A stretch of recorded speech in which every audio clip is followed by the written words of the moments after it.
Paz do Senhor, meu irmão, minha irmã. Quero deixar nessa manhã de sábado, dia 21 de março, uma palavra de reflexão para mim e para você. Eu quero ler aqui no primeiro livro de Samuel, capítulo 15, versículo 22, depois em Ageu, capítulo 1, versículo 6 ao 9. 1 Samuel 15, 22 diz o seguinte: Porém Samuel disse: Tem porventura o Senhor tanto prazer em holocaustos e sacrifícios, como em que se obedeça à palavra do Senhor? Eis que obedecer é melhor do que o sacrificar, e o atender melhor é do que a gordura de carneiros. Ageu capítulo 1, versículo 6 ao 9, diz o seguinte: Semeais pouco, semeais muito e recolheis pouco, comeis, mas não vos fartais, bebeis, mas não vos saciais, vestivos, mas ninguém se aquece, e o que recebe salário, recebe num saco furado. Assim diz o Senhor dos Exércitos: Aplicai o vosso coração aos vossos caminhos. Subi o monte e trazei madeira, e edificai a casa, e dela me agradarei, e eu serei glorificado, diz o Senhor. Olhastes para muito, mas eis que alcançaste pouco, e esse pouco, quando trouxeste para casa, eu lhes assoprei. Por quê? Disse o Senhor dos Exércitos: Por causa da minha casa, que está deserta, e cada um de vós corre à sua própria casa. Queridos, alguns pensam que fé significa crer apesar das evidências. Não está correto. Fé significa obedecer apesar das consequências. A pergunta que nós fazemos é a seguinte: quais são as nossas prioridades? No texto que ora lemos, a dos judeus, aqueles que voltavam do cativeiro babilônico, as prioridades deles estavam erradas. Por que estava errado? Porque eles esqueceram da casa de Deus. E casa de Deus aqui no texto significa presença de Deus. Eles corriam atrás das suas próprias casas. O que significa isso? O individualismo, a indiferença, o egoísmo, o materialismo. E quando a gente fala sobre isso, nós entendemos que eles estavam errando na leitura do tempo e das oportunidades. E nós? A pergunta que nós fazemos: e nós? Quais são as nossas prioridades? Quando nós não conseguimos fazer a leitura correta, queridos, Deus ele permite situações drásticas para corrigir o seu povo. Não foi diferente. A Bíblia fala de algumas situações drásticas que Deus permitiu para que o povo pudesse ser corrigido. A Torre de Babel, por exemplo, com a confusão da língua, a ordem de Deus era que o povo multiplicasse e se espalhasse sobre a face da terra. Mas em vez disso, o povo quis se concentrar, quis se reunir naquele local com um intento que não estava no coração de Deus. E o que Deus permitiu? Uma situação drástica, a confusão das línguas. Pessoas, cada um falando um dialeto, um idioma diferente, as pessoas estavam ali numa verdadeira confusão. O dilúvio, Deus deu uma ordem a Noé, mas o povo quis fazer conforme os seus próprios olhos, conforme o que o seu coração pedia. E aí Deus permite o dilúvio. Somente Noé e a sua família foi salvo naquele dilúvio porque obedeceram à voz de Deus. O que dizer da idolatria do povo de Israel? Por conta dessa idolatria foram levados para o cativeiro. Queridos, Deus nos deu a chance de fazermos a leitura correta do tempo e das oportunidades. Como não estamos conseguindo, Ele permitiu. Repito, Ele permitiu um vírus para nos chamar a atenção. E esse minúsculo vírus, ele está nos chamar a atenção, assim como aquela insatisfação espiritual do povo ali que Ageu estava a profetizar. A insatisfação espiritual do povo. O povo estava fazendo várias coisas, correndo atrás de suas próprias casas, comprando, recebendo salário, mas não estavam satisfeitos.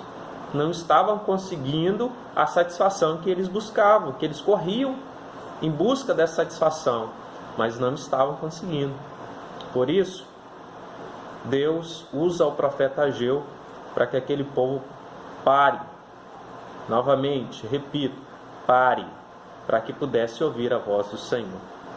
Talvez estamos nos perguntando o que o Senhor está requerendo de nós, o que o Senhor está requerendo de mim, da minha família, o que o Senhor requer de nós para nos chamar a atenção.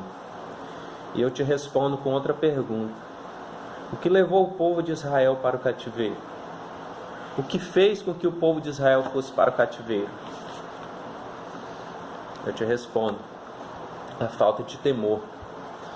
E aquela mesma falta de temor que teve como consequência o cativeiro, agora estava desviando o povo da obra.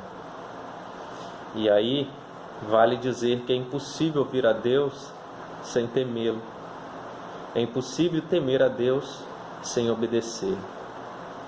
Tudo está linkado, conjugado. Uma coisa não pode estar distante da outra. Uma coisa não pode estar aquém da outra.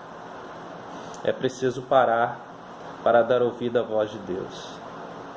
E qual foi a maneira que Deus permitiu para nos parar, visto que estamos correndo o tempo todo, não temos tempo para nada?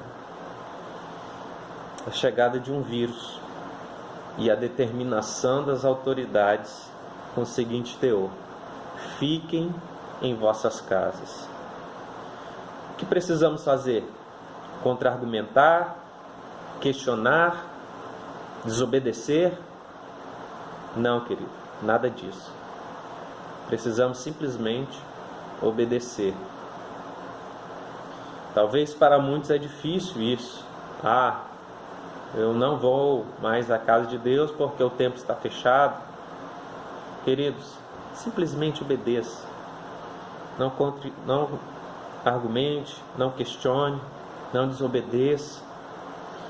E me fez lembrar de Martim Lutero, na carta Se Alguém Pode Fugir de uma Praga Mortal, escrita ao reverendo Dr. Johannes Hess. E na carta, Martim Lutero diz o seguinte, diante da peste bubônica que estava a assolar a população, a sociedade naquele tempo. Me permita ler para você. Pedirei a Deus para misericordiamente proteger-nos. Então farei vapor, ajudarei a purificar o ar, a administrar remédios e a tomá-los. Evitarei lugares e pessoas onde minha presença não é necessária para não ficar contaminado e assim, porventura, infligir e poluir outros e, portanto, causar a morte como resultado da minha negligência. Se Deus quiser me levar, Ele certamente me levará e eu terei feito o que Ele esperava de mim e, portanto, não sou responsável pela minha própria morte ou pela morte de outros. Se meu próximo precisar de mim, não evitarei o lugar ou a pessoa, mas irei livremente conforme declarado acima. Veja que essa é uma fé que teme a Deus, porque não é ousada, nem insensata, e não tenta a Deus. O que produz, querido, relaxamento espiritual é a falta de temor e a obediência. E onde falta o temor a Deus, a vida espiritual decai. E o relato do livro de Ageu nos mostra que somente depois que o povo de Deus atendeu a sua voz com obediência e humilde reverência, foi quando o profeta voltou a falar ao povo com palavras de ânimo e encorajamento. Precisamos, queridos, obedecer. Precisamos ter temor de Deus em nossos corações. Chegou a hora e o momento, na comunhão familiar em nossos lares, que o Senhor espera que nos humilhemos e nos voltemos para Ele. Chega de desobediência. Deus tem promessas para nós. Por isso, nesses dias, em nossas casas, Deus Ele quer nos fortalecer com a sua presença. Deus quer nos fortalecer por intermédio dos cultos domésticos, por intermédio da oração familiar, por intermédio da oração do esposo, da esposa, e nos despertando, com esse despertamento, Deus está nos motivando. E toda vez que um é motivado, ele é usado para motivar outras pessoas. Tudo isso para nos voltarmos para aquilo que é primordial e essencial. Então essa é a palavra de reflexão que eu deixo para nós nessa manhã de sábado, dia 21 de março. Lembre-se, obedeçamos às autoridades. Fiquemos em casa. Deus em Cristo abençoe o seu sábado, abençoe a sua família, abençoe a sua casa. Que Deus em Cristo Jesus nos abençoe e nos guarde, em nome de Jesus. Um grande abraço.